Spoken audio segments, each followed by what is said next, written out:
ketika stereotip orang melihat politik itu adalah sesuatu yang kotor, penuh najis. Ya. Tapi jelas kita tidak mungkin bisa lepas dari politik.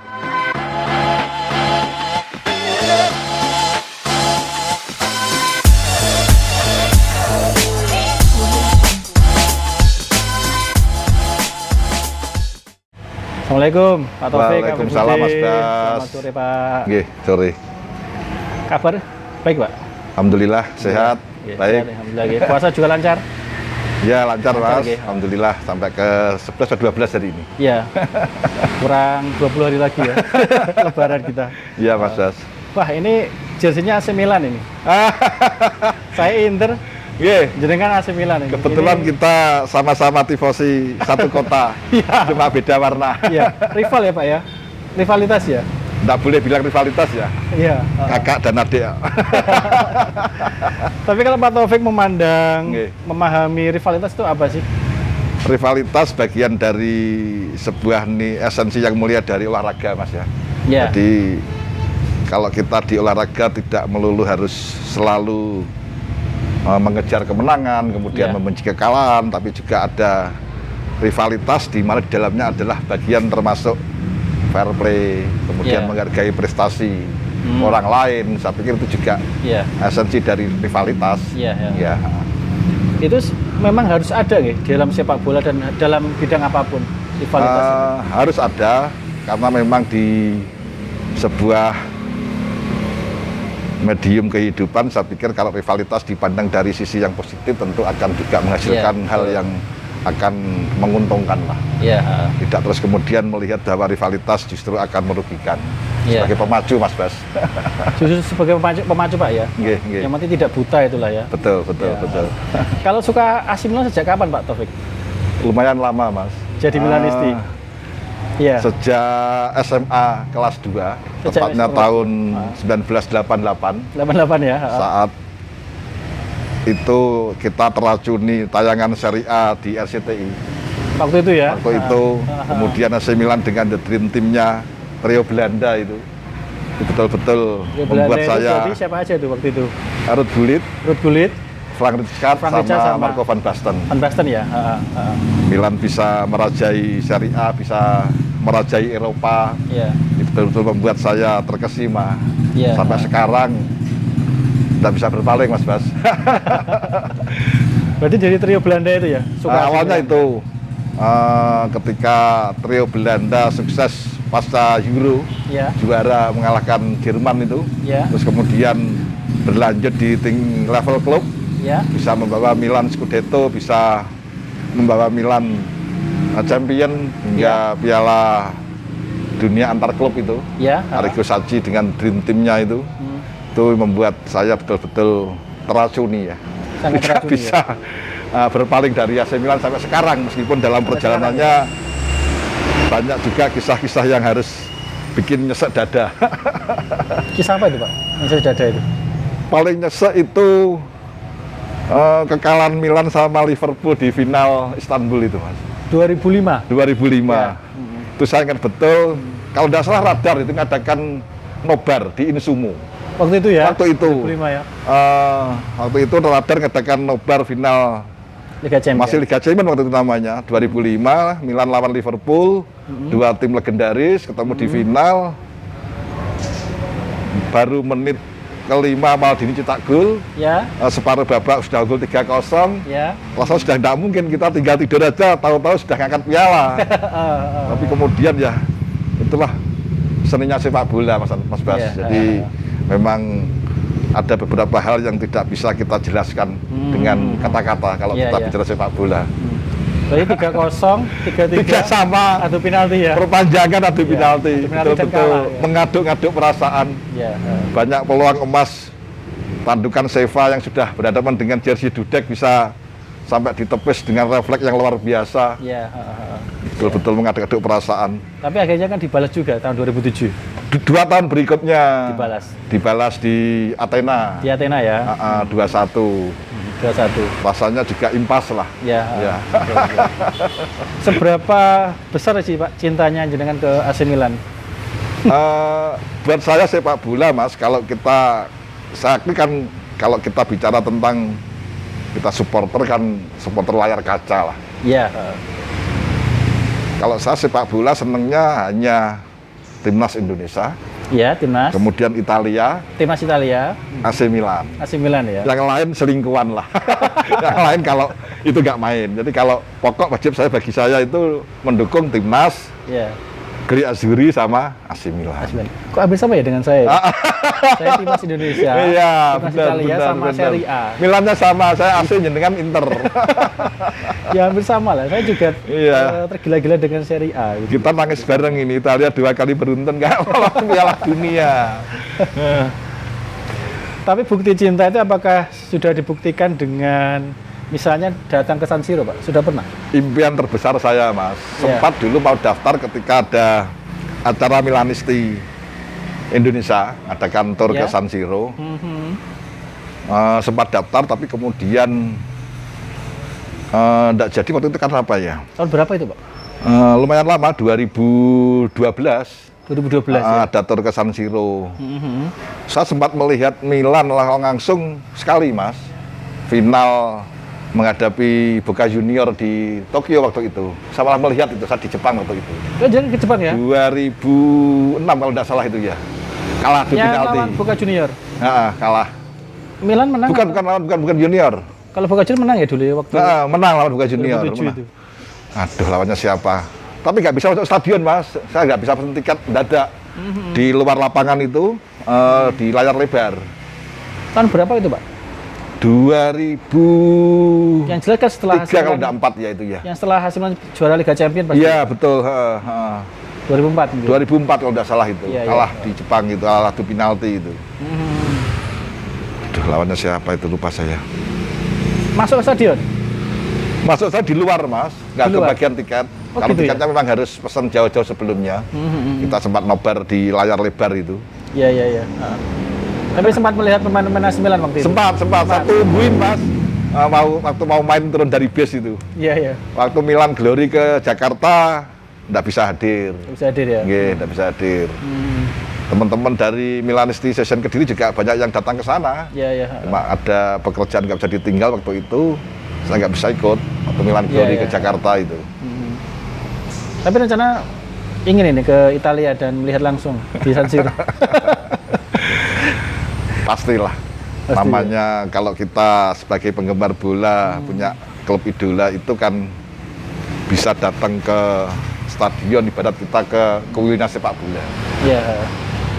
Sementara kalau hari ini klub idola kita stadionnya masih sama dan rencana mau dirobohkan diganti, ini kan juga sayang kalau kita belum sempat ke sana, Belum Mas. kesana ya. Iya. Jadi kalau ibaratnya Mudah-mudahan lah, Mas, nanti kita berdua bisa ke sana. iya, ibaratnya kita orang muslim kalau belum ke Mekah Ya. belum afdol ya. Ya, belum afdol lah. Sama dengan Milanisti kalau Iya. belum ke San Siro belum afdol. Betul. Kita bisa membawi langsung, bisa merasakan atmosfer di stadion Iya. langsung itu kan bagi penggemar sepak bola kan Iya. luar biasa itu. Iya.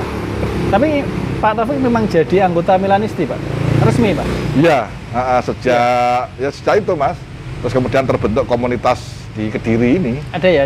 Ada Namanya apa di Kediri? Milandoneri, Milanisti Session Kediri. Oh, Milanisti Session Kediri. Kebetulan saya didapuk sebagai pembina. Pembinanya. Kalau ketuanya istilahnya kan kapo. Ya. Terus gitu. kemudian ada istilah frate. Nggak tahu kalau pembina nggak ada bahasa Italia, Pak. Teman-teman Semuanya panggil saya Italia tuh, bahasanya ya? ya Pak Pembina gitu. Pembina apa tadi bahasa Italianya? Nggak tahu teman-teman itu, manggilnya tahu cuma juga ya? tetap Pak Pembina gitu aja. Cuma kalau untuk ketua dia tahu kapo, sama ada frate gitu. Kalau pembina kok nggak ada itu. Mungkin di Italia jarang ya pakai pembina ya. Nggak ada. Pembinasakan yang ada mungkin, Mas Bas. Hanya Indonesia pakai pembina. Iya. Budaya patriarki yang Iya. susah hilang itu. Kegiatannya apa sih, Pak? Mila Doneri ya? Ya. Milandoneri biasanya kalau puasa gini ya bukber bagi takjil. Kita kecil ya. 2 tahun belakangan sempat vakum karena Covid. Yang pasti nobar lah. Over pasti ya. Nobar pasti. Kita juga sempat ngadakan catering, kemudian catering di Jawa Timur. Jawa Timur. 2 tahun yang lalu di Kediri, tahun yang tuan lalu. rumah kita. Nggih. Waktu itu kita pusatkan di Sela Panggung dan di SLG. Oke.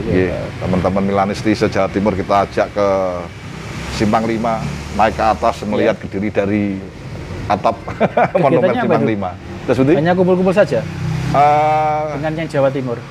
Waktu itu acaranya penentuan untuk suara Milanisti Jawa Timur untuk gathering nasional. Oh, gitu ya. Terus kemudian nobar, terus ya diskusi-diskusi gitu, terus kemudian keliling Kediri. Oh, siap. Kalau untuk nobar memang setiap pertandingannya sebenarnya pasti nobar ya? Di Kediri? Sempat stuck karena COVID, Mas. Karena COVID ya? Karena COVID. Iya. Tapi teman-teman tetap kompak, artinya ketika Milan terpuruk, ketika Milan sedang mencoba mengais-ngais kembali kejayaannya, merangkak, tetap acara nobar ada, meskipun yang nonton hanya tidak sampai 10 orang, tetap ada. Karena kalau COVID kemarin kita betul-betul break, tidak berani. COVID ya? Nggih. Ini musim ini sudah mulai banyak nobar ya, teman-teman. Dan AC Milan kan sekarang juga sementara menjadi pemuncak klasemen. Biasanya semangat-semangatnya nonton kan karena ada di puncak ini, Pak. Harusnya bisa lebih ngegas, Mas Das. Tapi Yeah. kan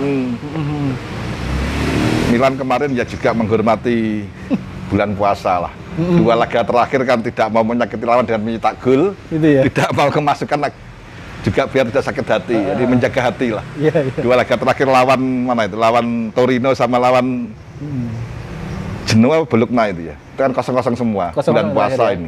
Ya menjaga hati, Mas Anwar. Tapi ini optimis bisa seperti itu nanti. Peluang juga masih 50%. Kalau hitung-hitungan di atas kertas hari ini yang punya peluang mesti Inter lah. Inter punya Tabana Gitu ya? 1. Oh ya, masih Kalau ada Punto satu itu ya. dikalkulasi menang, dia sudah leading 1 poin lah. Cuma ya sekali lagi sepak bola, Mas Ya. Das. Masih ada banyak kejutan lah. Ya mudah-mudahan nanti bisa sampai akhir lah pertarungannya. Pertarungannya. Ya. Sampai akhir. Ya. Cuma nanti kan ketemu dulu di semifinal Coppa Italia leg kedua. Ya, semakin seru nanti.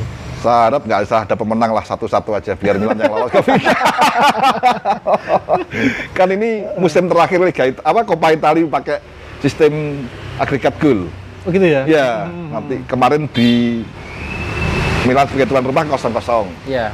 Kalau nanti Inter tuan rumah 1-1 kan yang lolos Milan. Betul.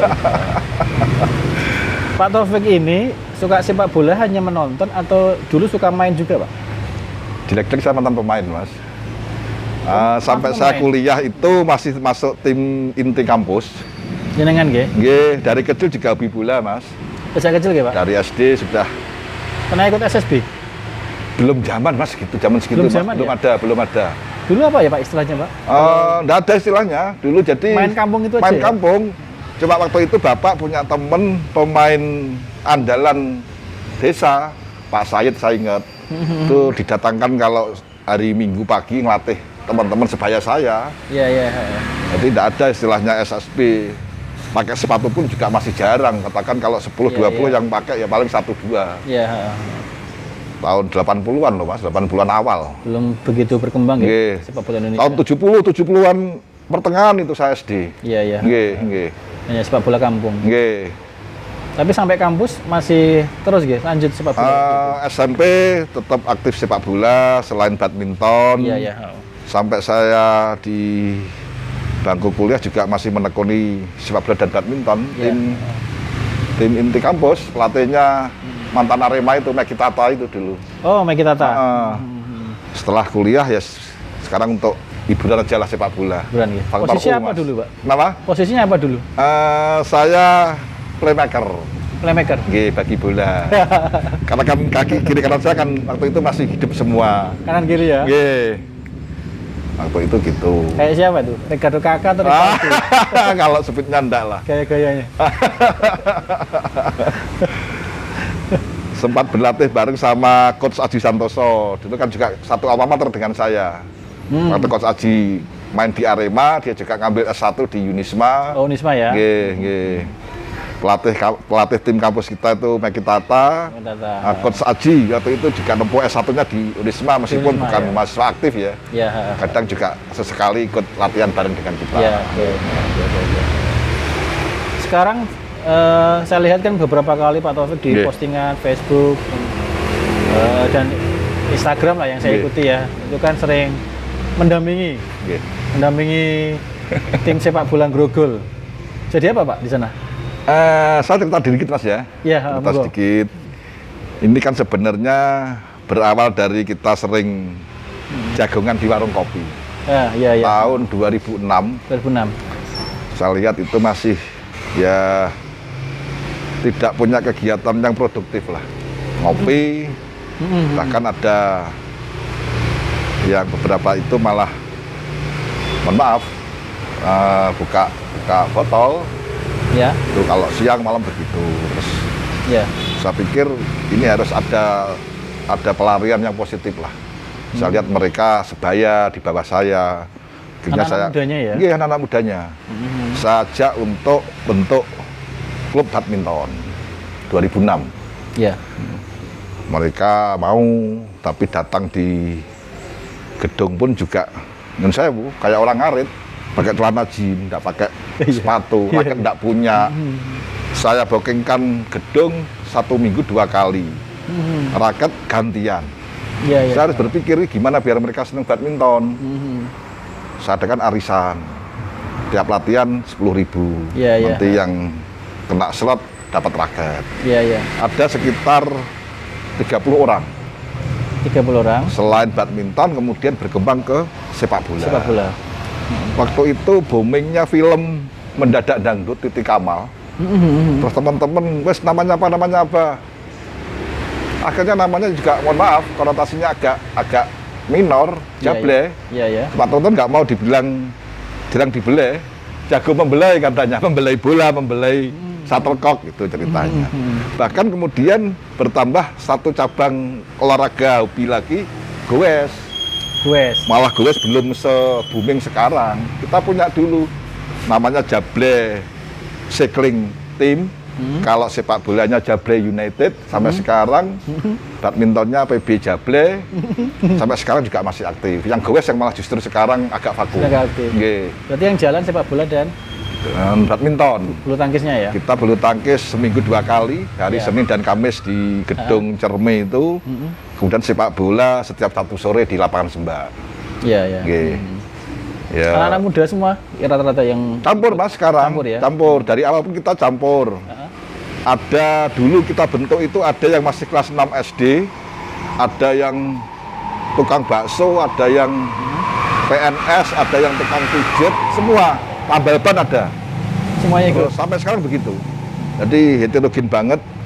Kalau dibilang untuk cari prestasi mungkin jauh gitu. Ya. Kita berikan media itu untuk silaturahim, untuk mencari sebuah kegiatan yang positif kesehatan lah. Nggih. Tapi sering ikut sparring atau turnamen Pak biasanya? Sering saya adakan internal, kalau enggak gitu sepak bolanya, badmintonnya juga dengan klub luar sering. Ya. Kalau boleh dibilang sepak bola sebulan sekali kita mesti sparring Ya. dengan tim luar. Kadang kita yang datang melawat, kadang Ya. kita sebagai tuan rumah. Begitu juga di bulu tangkisnya juga begitu. Ya. Kita sering adakan persahabatan dengan klub-klub lain. Oh. Biar tambah semangat Mas Bas. Itu semua pemuda di Kecamatan Grogol. Beberapa Lintas desa? kecamatan Mas. Ada yang dari kecamatan Taroan, Taroan juga Banyakan, Grogol, ikut di nggih. sini ya. Dan lintas usia. Paling unik anggota saya ini, paling unik, paling banyak yang terdaftar di anggota bulu tangkis itu 40 orang. Iya. Jadi kan bisa bayangkan kalau saya mau mengadakan persahabatan dengan klub lain, 40 orang harus bisa main semua. Berarti kan 20 partai, kita mainnya ganda. Cari klub yang anggotanya bisa 20 partai ini yang repot. Nggak setiap klub begitu. Iya. Akhirnya kita sering adakan semacam, kalau di sepak bola ada trofeo lah, pertandingan Ya, segitiga. trofeo, ya, Kita 3 segitiga. klub. Jadi nanti yang 10 partai lawan klub A, 10 partai lawan klub B. Iya. Biar teman-teman main semua. Saya nggak mungkin kalau mencarikan sparring dengan klub lain ada yang nggak main gitu kan. Nanti kan Iya. justru tambah nggak baik untuk perkembangan mental mereka. Iya. Gitu. Harus bisa main semua. Bagaimana caranya? Yaitu tadi kadang kita siasati persahabatan dengan 2 klub.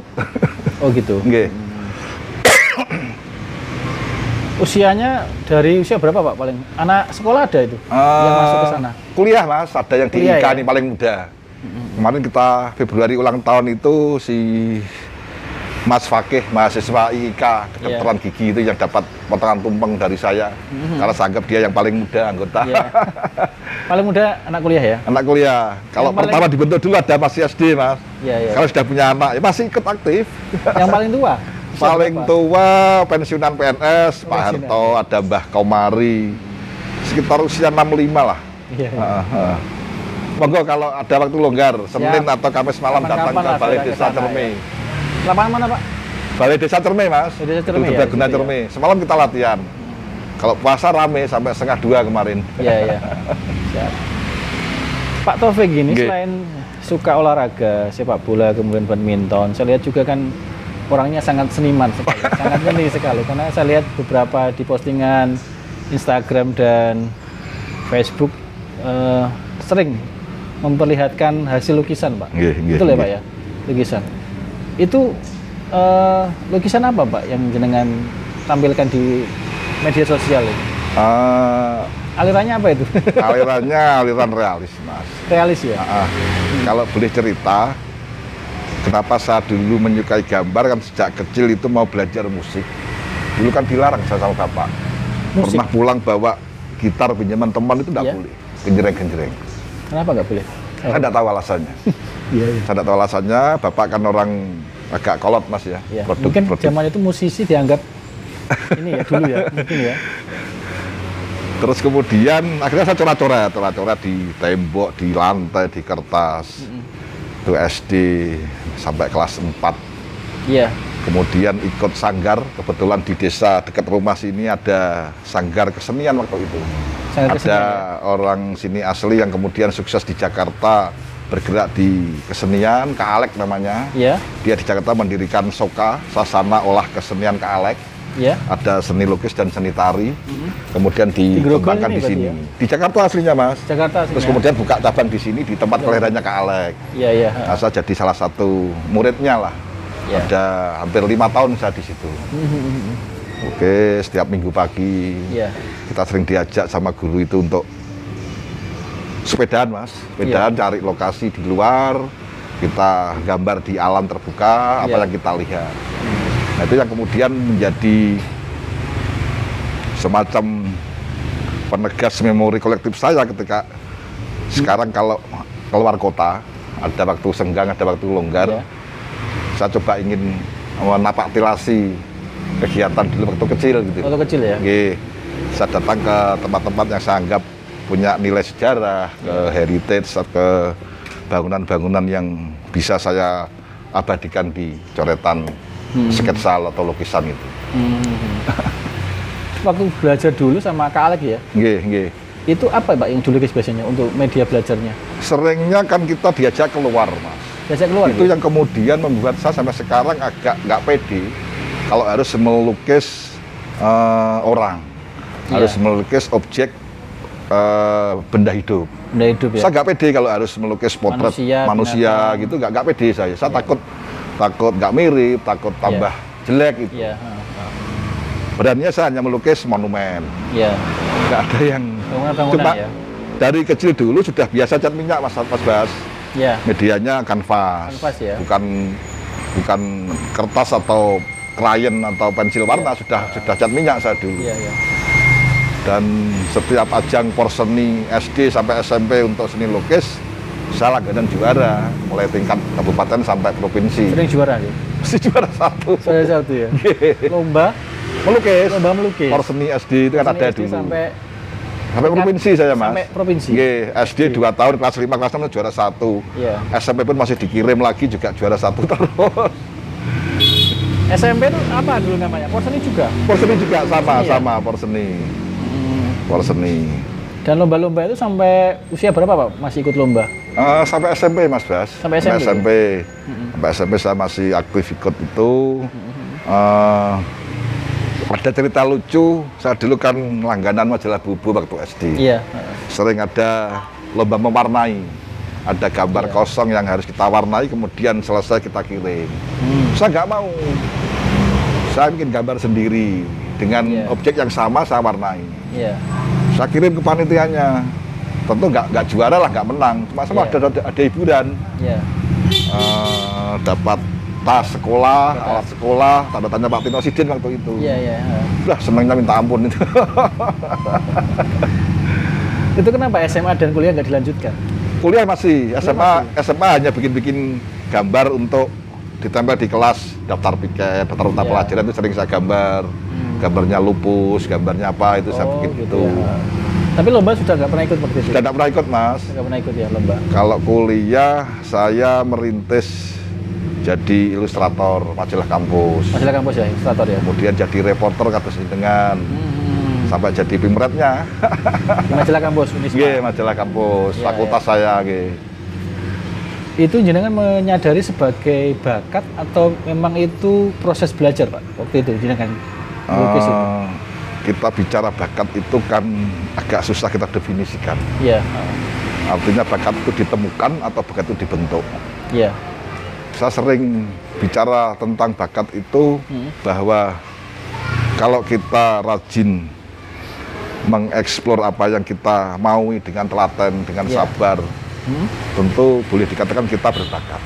Iya. Tapi sebaliknya kalau kita kemudian tidak punya semacam move untuk bagaimana bisa menggali potensi yang ada pada kita, ya sama dengan kita tidak punya bakat. Maka saya bilang sebenarnya bakat itu ditemukan atau dibentuk tidak masalah. Yang penting apapun yang kita senangi Iya. itu seyogyanya bisa menjadi sebuah nilai yang mungkin bisa memberikan semacam legitimasi kepada kita lah, bahwa kita bisa melukis misalkan, kita bisa olahraga misalkan. Itu kan karena kemauan dan kesungguhan. Iya. Tidak harus dituntut harus punya bakat dulu.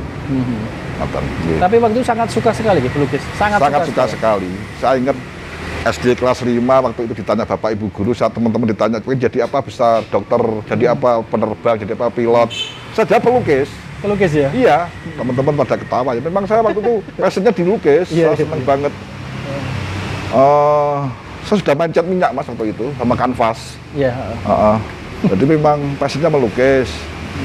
Terus sampai SMP tetap senang melukis, nilai mesti selalu A. agak terlupakan bakat saya, kesenangan saya melukis SMA. Iya. Kuliah kembali dapat kesempatan itu tadi. Di keluarga itu apakah hanya Pak Taufik yang bisa melukis? Ada adik saya, saya 3 bersaudara. Iya. Adik saya paling kecil yang sekarang ada di Solo itu juga sedikit punya bakat melukis. Punya bakat melukis ya. Dan yang ditampilkan di media sosial itu ketika jenengan keluar kota ya? Ketika ini ya Pak, kunjungan kerja, Dewan?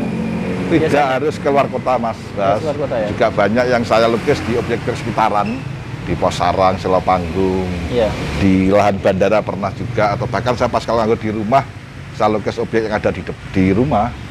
Kalau melukis saat di luar kota, saya justru kepingin begini waktu itu. Saya punya waktu banyak ketika di luar kota.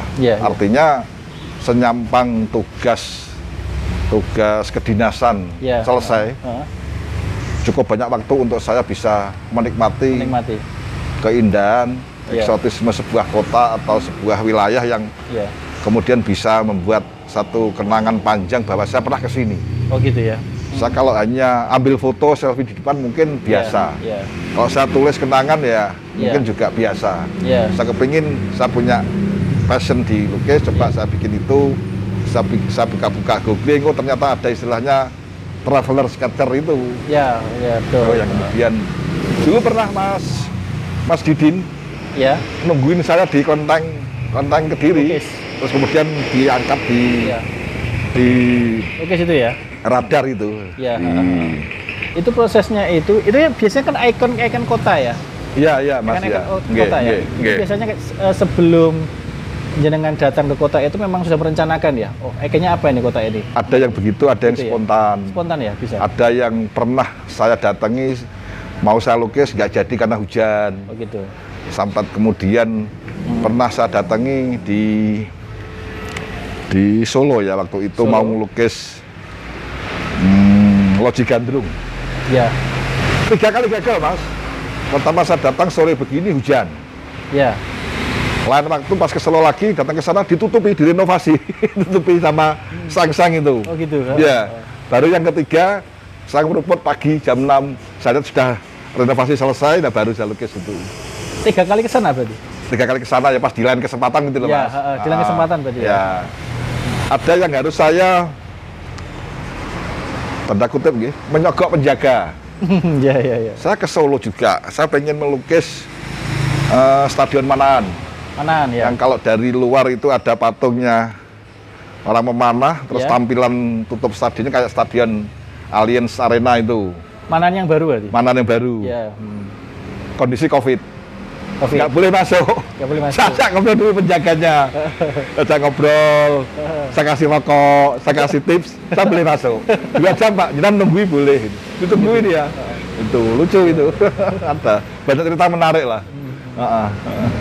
Medianya apa sih Pak? Kertas sama Kertas saja sama cat air. Sama cat air, ya? Bawanya gampang. Kadang saya bawa gini juga Mas, untuk lebih mempermudah kadang. Berarti memang prosesnya objek di depan jangan langsung Ya. melukis ya. Karena saya dari kecil memang terbiasa begitu. Hampir dulu seminggu sekali diajak keliling Seperti sama itu, ya? guru sanggar itu. Kita sepedaan cari objek-objek pemandangan di luar. Ya. Itu yang kemudian menginspirasi saya. Loh, saya kan banyak mengunjungi tempat-tempat yang indah, mengunjungi bangunan-bangunan yang boleh dikatakan menjadi landmark.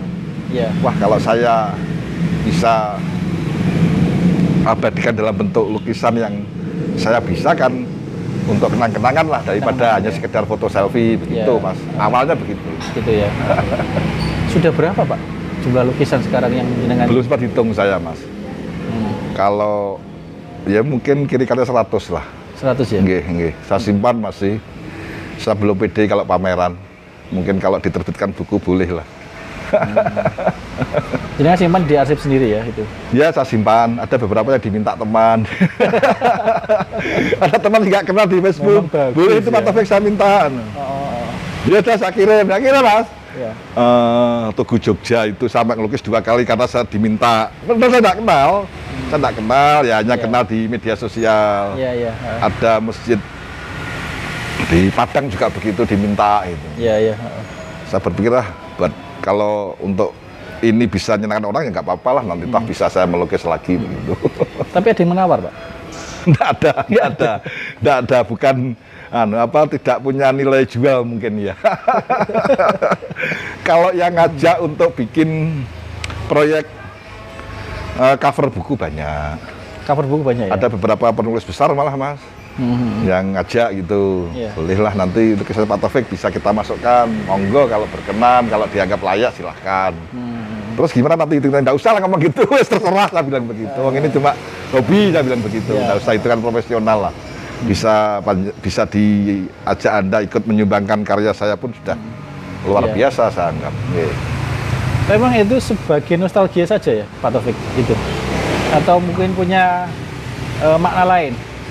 Kalau sebenarnya kenapa ini agak sering saya lakukan ketika melakukan kunjungan ke kota-kota itu ya karena tadi itu Mas, saya punya waktu luang yang banyak. Ya. Kalau kemudian waktu itu bisa saya manfaatkan untuk membuat Ya. sebuah media yang bisa menjadi pengingat kan lumayan. Ya. Itu sebenarnya. Terserah kalau kita melakukan kunjungan kerja ke luar daerah paling jamnya jam 8 pagi sampai jam 2 siang. Iya. Sehari kan seperti itu jam kerja kita, Iya. kunjungan kerja ke luar daerah. Setelah itu kosong. Kita Kosong, ya. siang, sore, malam, bahkan paginya sebelum mulai itu kan ada waktu yang bisa kita manfaatkan untuk apa ya? Menutup ruang-ruang kegelisahan kita yang produktif. Saya bilang begitu. Pelong biasanya setelah melukis. Penat hilang Pak ya? Kenapa? Penat hilang ya setelah melukis itu? Lumayan Mas, Lumayan. lumayan. Ada beberapa tempat yang saya sesalkan saya nggak sempat bikin sketsanya. Kadang begini Mas Bas, ketika saya datang saya punya waktu yang terbatas. Iya. Saya harus sama keluarga. Ya. kayak ke Labuan Bajo. Ya. Tidak dalam kunjungan kantor nggih. Ya, ya. Kalau saya habiskan waktu 2 jam untuk tanda petik ego saya nggak bisa menikmati bersama keluarga. Kadang seperti itu.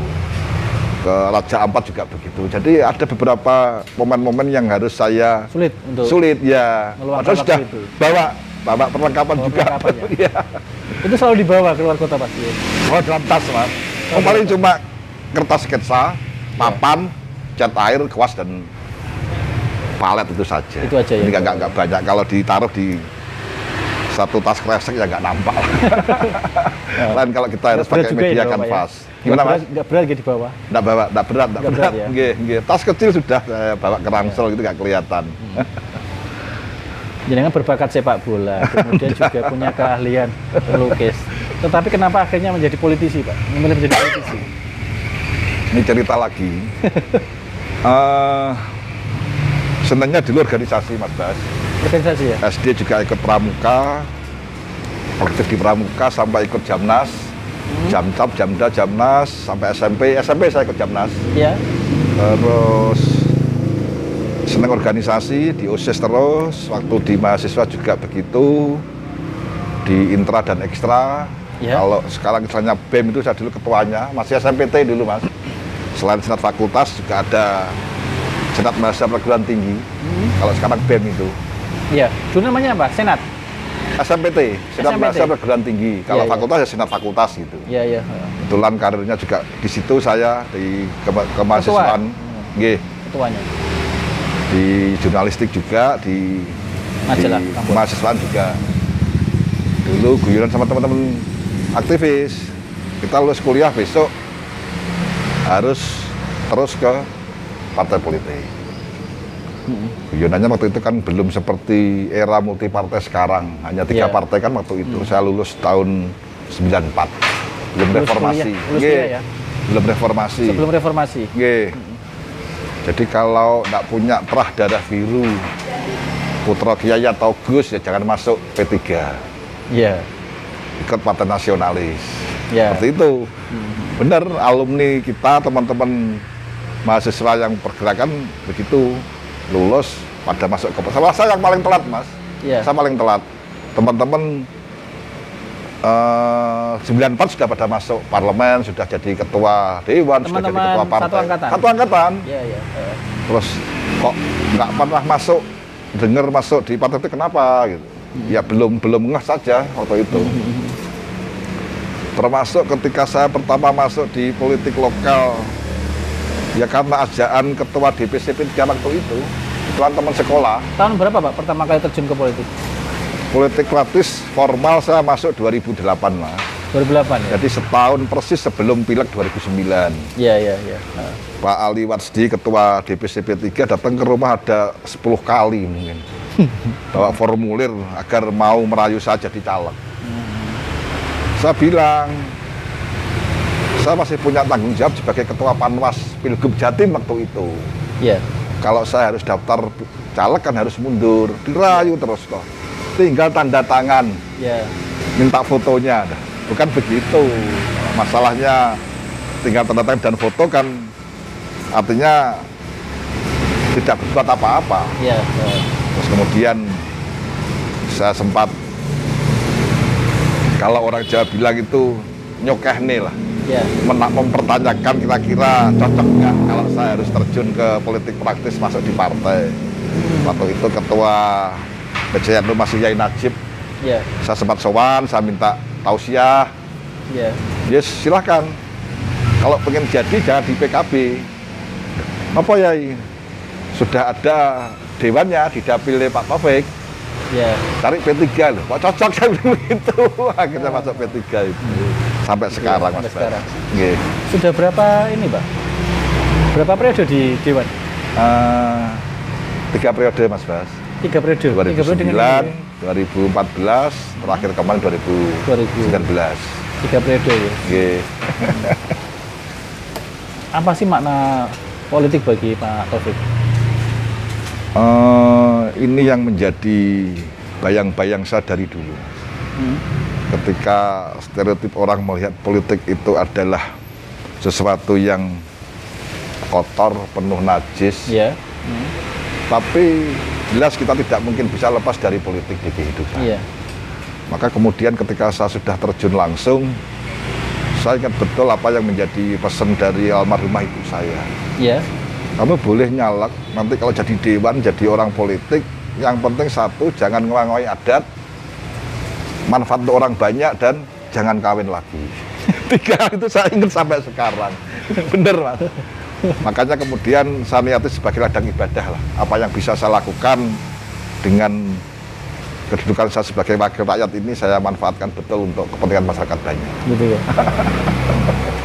Dalam politik juga mengenal rivalitas, Pak, seperti sepak bola tadi. Pasti, Mas, pasti. Pasti ya. Beda partai biasanya rival ya. Terus ini? Beda partai biasanya rival ya. Beda fraksi, beda partai itu sebagai rival. Ya. Atau Orang gimana? mungkin orang luar melihat kami, melihat para pelaku politik itu mesti menjadi rival. Iya. Tapi sebenarnya kita di politik itu kalau kita sadari apa sih maknanya sebenarnya silaturahim, Iya. saling menghargai dan menghormati. Selesai sudah. Kita boleh berdebat adu pendapat untuk mempertahankan apa yang menjadi garis Iya. perjuangan kita. Tapi pasti setelah itu kita juga ada kesempatan yang luas untuk bisa saling mendukung, mensupport, dan yang penting tujuan untuk kebermanfaatan orang banyak bisa tercapai. Jadi bukan terus kemudian diartikan harus menjadi rival, harus menjadi Iya. saingan kita, bukan. Bukan ya. Itu jenengan setuju nggak dengan idiom bahwa tidak ada abadi yang di politik? Pasti, Mas. Yang Di abadinya kemudian. Nggih. Betul, nggih. Karena politik itu sifatnya cair, serba Cair. dinamis.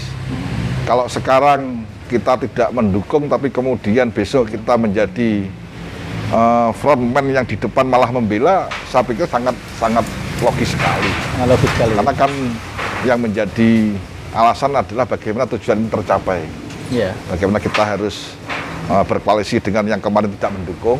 Iya. Bagaimana kemudian kita bisa bekerja sama dengan yang kemarin menghabisi kita Iya. dengan segala macam alasan. Nah, inilah seninya politik.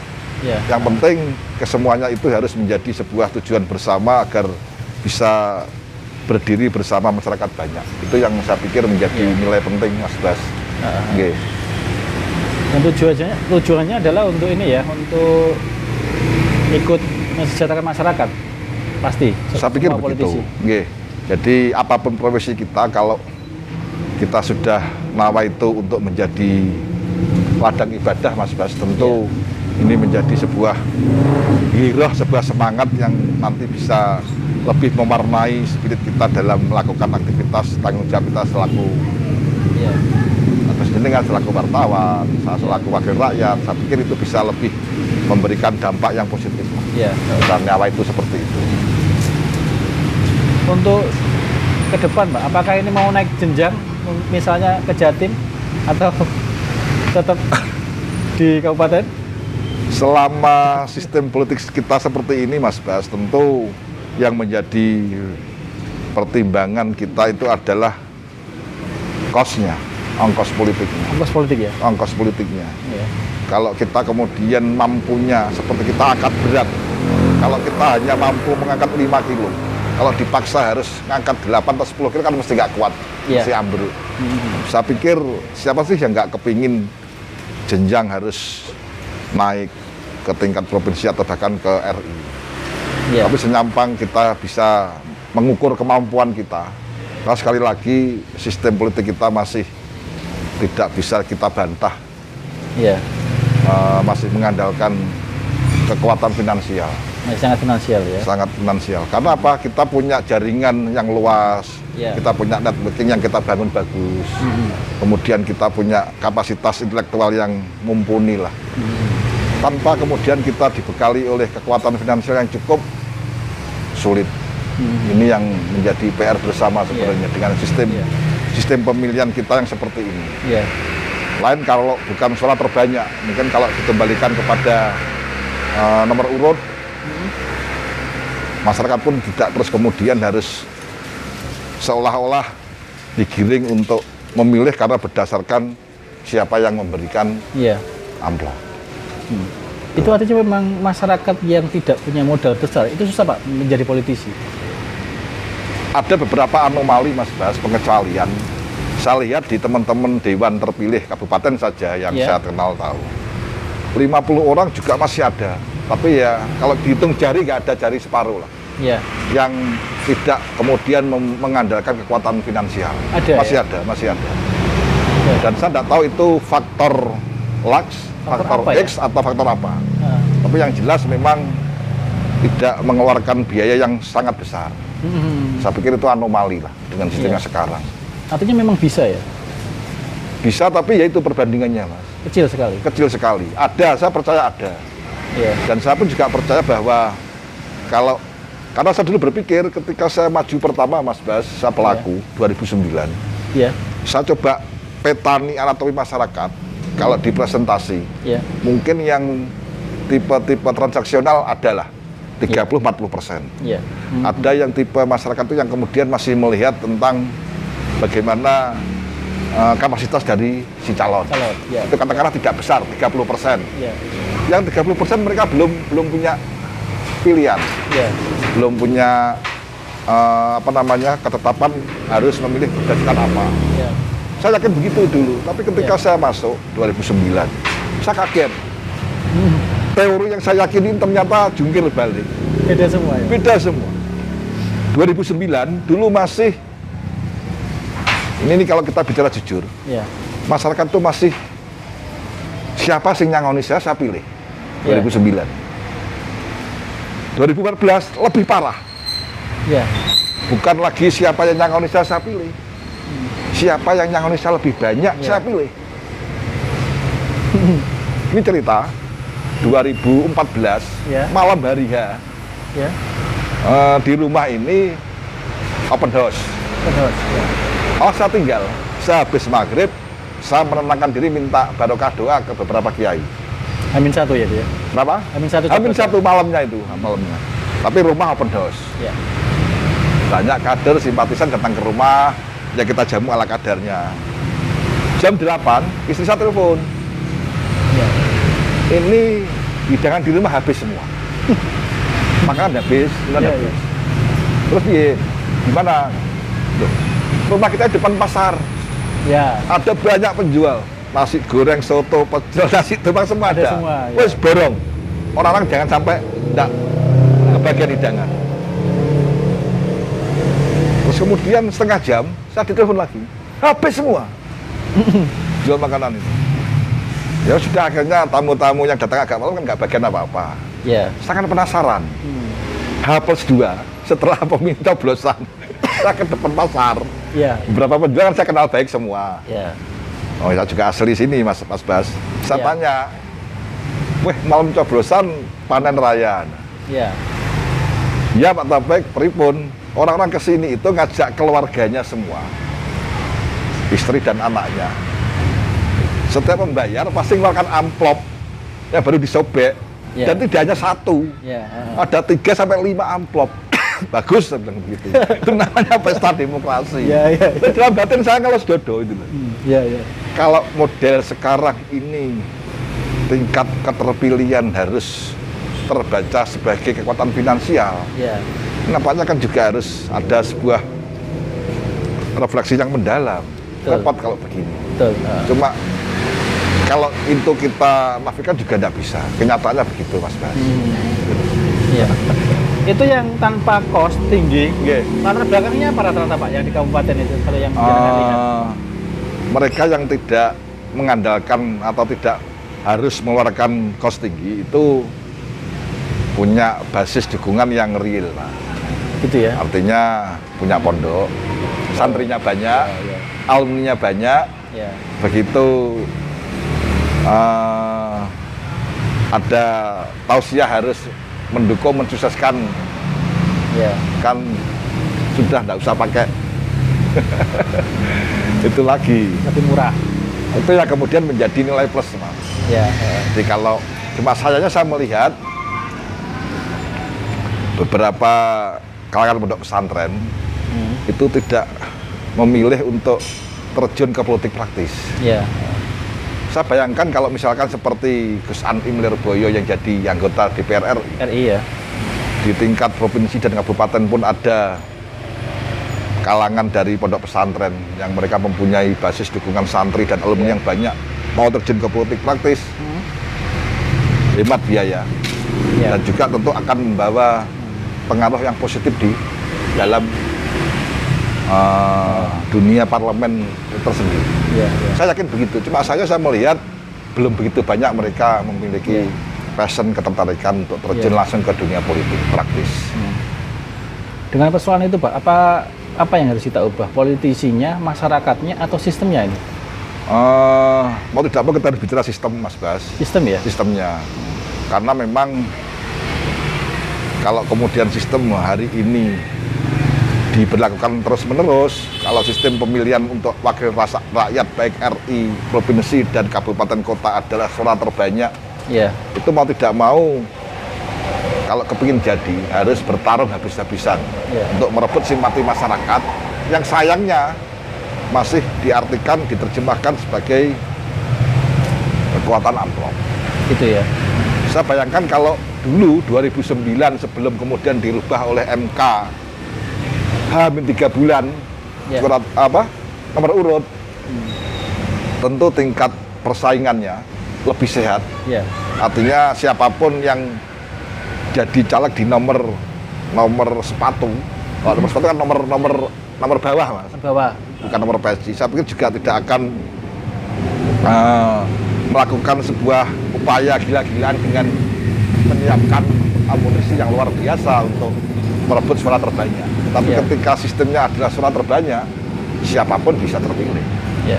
Dia kader atau non kader, dia punya pengalaman atau tidak, asalkan dia pertama adalah punya kekuatan finansial, dia punya jaringan atau networking yang bagus, bisa terpilih.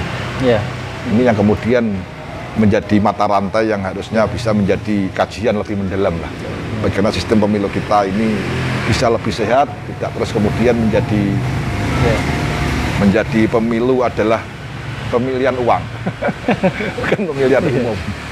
Saya masih enjoy sekarang ya, jadi politisi. Dinikmati, Mas, disyukuri. Iya. Apapun keadaannya kita syukuri lah. Iya.